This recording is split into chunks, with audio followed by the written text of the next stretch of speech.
When I think Lake Tanganyika, I think about one of my favorite lakes in Africa. Not only is it the second oldest freshwater lake in the world, it's the second largest by volume and the second deepest. But when we take a closer look, I think jagged rocks, I think detritus, and I think sand. I also think how easy this would be to replicate in the home aquarium and then stock it with some of the most fascinating and interesting fish on the planet.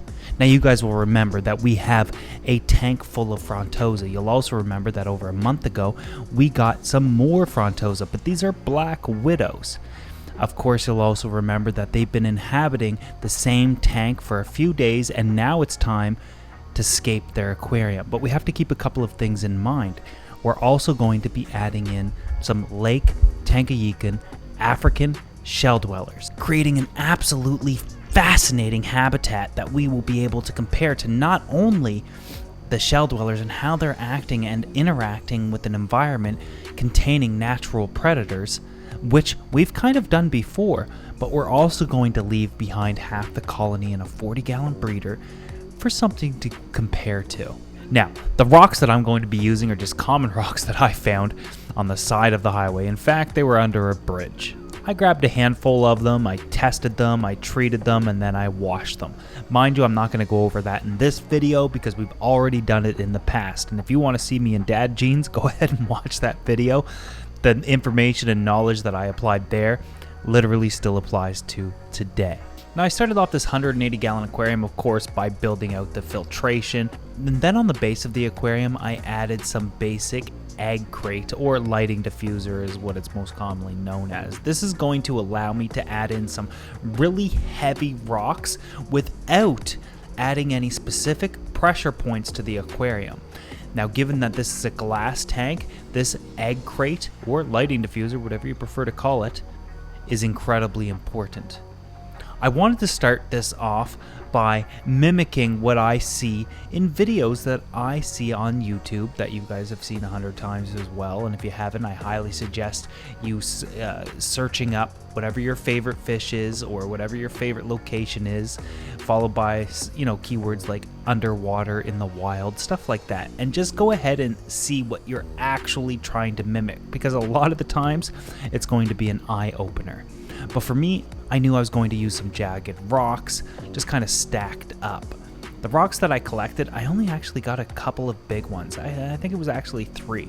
The first rock that I used, its purpose was going to be to prop up my favorite rock of the bunch. It's like this 60-pound rock is what it felt like. I didn't measure it, but I wanted it to kind of slant upwards because I was going to create something that, in my opinion, looks like a rock fall. Like all of these rocks start at the back and kind of collapse and fall down and tumble and crumble, if you get what I'm trying to say. As the scape progresses, you'll definitely understand what I mean. I had to make sure that this rock was positioned in a way that not only created a dramatic slanted appearance, but also the fish could swim around in all directions, because in my mind and in my heart, I think the Frontosa will occupy the left side of this aquarium. So I'm going to scape it knowing this and knowing what the shell dwellers are going to need and where they're definitely going to be. I've kept shell dwellers on and off for like 20 years. I definitely know how they're going to interact, but it's going to be fascinating to see them in this aquarium. The first 3 rocks were incredibly important for placement because they set the tone for the rest of the tank. The rest of the rocks are pretty basic, regardless of how you put them in or your level of scaping expertise. And I'm not a scaper. I don't care about the rule of thirds or whatever. I just do what I think looks good to me and what I think the fish are going to interact with the best. And of course, what's going to be visually appealing. But for me, the number one thing is always going to be, what do the fish need? Now, I walk into a lot of my scapes knowing the fish that I'm going to be keeping in it prior to doing it. And what I do, and what helps me a lot with setting these tanks up, is I literally visualize the tank filled with water and the fish in it. And every rock or every ornament or every piece of wood that I add into it, I imagine them swimming around it and how they're going to interact with it. So again, These first three pieces of rock were going to be incredibly important.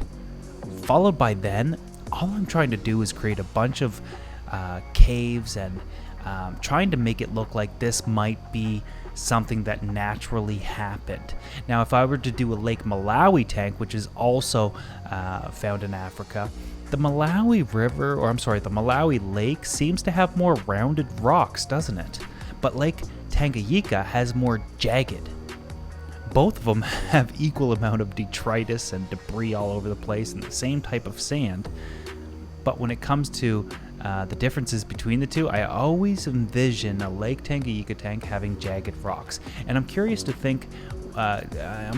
ask what you guys think as well. Do you also think that Lake Tanganyika has jagged rocks? Do you believe or do you envision it as being a deeper lake? Do you think of Lake Malawi having the rounder boulders? I'd love to hear your guys' thoughts. So give me some feedback in the comments below, because these are some of the things that I think about all the time. Now, the sand I used is going to look like it's a bunch of different colors, but some of it's wet because I'm taking it from another aquarium that I recently shut down, versus new sand that is the exact same brand and the same type, except it's dry, so it's going to look a little whiter. But once we add in some water, it's going to look perfectly fine. One of the things that I'll do is I don't really focus on adding substrate to places that we can't see, but I will sprinkle a bunch all over the rocks just to ensure we get a little filler in there, because we will see. This sand is not a fine sand. It's probably a step up, so it's probably like 2 millimeter, and I find it's literally the perfect sand or substrate for the African shell dweller, whether you're keeping Similis or Multifasciatus or any of the other types of shell dwellers. And I'm telling you, when it comes to Lake Tanganyika, the shell dwellers that you have seen are not the only species. Lake Tanganyika might not have the most colorful types of fish, but in my opinion, they definitely have some of the most fascinating. Now, as we look at the scape now, it basically did end up being what I thought it was going to look like. A bunch of rocks that's tumbled down. It's nothing, it doesn't look man-made to me. And that's incredibly important at times when I'm trying to create some sort of biotype, because you don't necessarily want it to be man-made, but you also want it to be functional. I have to think about the water flow in the aquarium, how it's going to interact with the scape versus how the fish are going to interact with it. But I did think this was missing something. After I kind of sprayed off all the rocks, I thought, you know what? I got so much Anubias. Let's add some in. Now, I posted this to the members only. They've already seen this tank fully stocked and fully scaped, and they saw the fish, and they saw this a month ago, and they all agreed that the Anubias added a little bit something to it. Now, what might happen with this Anubias is it might overtake the rocks over time, but I'd also like to get your guys' idea. Do you think the Anubias ruined it? Or was it too much? Should have stayed with just the rock and did a hardscape? I mean, this is a make or break thing with the Anubias. It was beautiful without the Anubias, but the Anubias does add in a splash of color, a refuge for some of the fish. Heck, it might even be some food for some of the fry. I do find a lot of the roots of Anubias do collect detritus, and I do find and see some of the fry from some of the shell dwellers nibbling on it and eating off of it and cleaning it. And so I guess I kept that in mind as well.